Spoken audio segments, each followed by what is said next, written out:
Depression is incredibly common, with 1 in 10 people being depressed at any given time and 1 in 6 people experiencing depression at some point in their life.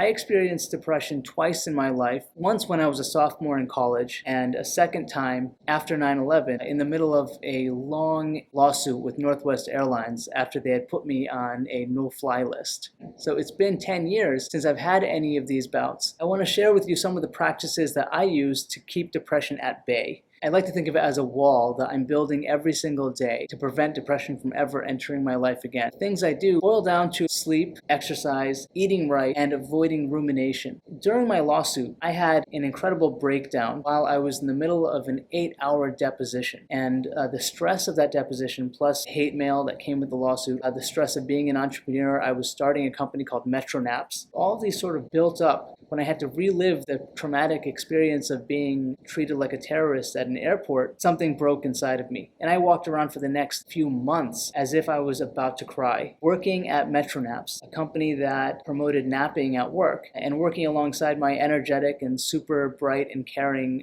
business partner, Christopher, I think these two things actually helped me get over my depression, or at least helped me understand the role of sleep in depression, because I got to take a nap every single day for 20 minutes in the middle of the day. And that daily nap actually forced me to quiet my mind, a practice that later on led to the daily meditation practice that I have today. When I was in college, I was going to sleep at 4 a.m. or 5 a.m. every morning. I know that sleep has something to do with being depressed. I don't know whether it's causal or a result of being depressed, but it's important. Second is exercise. The quickest and most efficient way to boost my mood is with a 20-minute workout.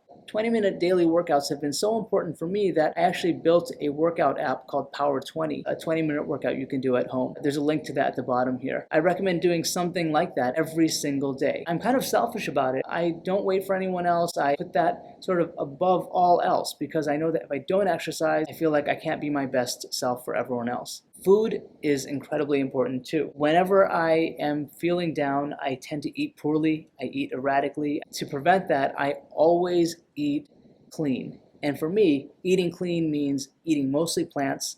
My plate is always colorful as often as possible. So lastly, avoiding rumination is incredibly important for me.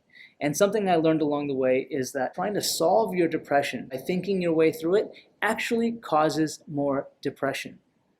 We might ask ourselves questions like, why am I so upset? My life is great. I always mess up things when they're going really well. What's wrong with me? The more you think like that, the more solid that pathway becomes inside your brain, and the less it takes for you to start traversing down that path.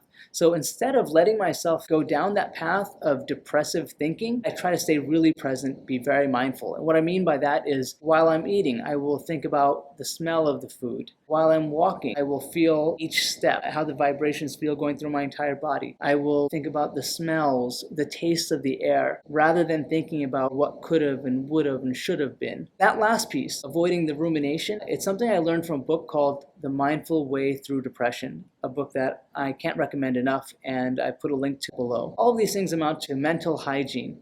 We should all have a practice of dental hygiene, so why shouldn't we also have a practice of mental hygiene? I hope this is helpful. Leave comments below, and I'll try to get back to all of them.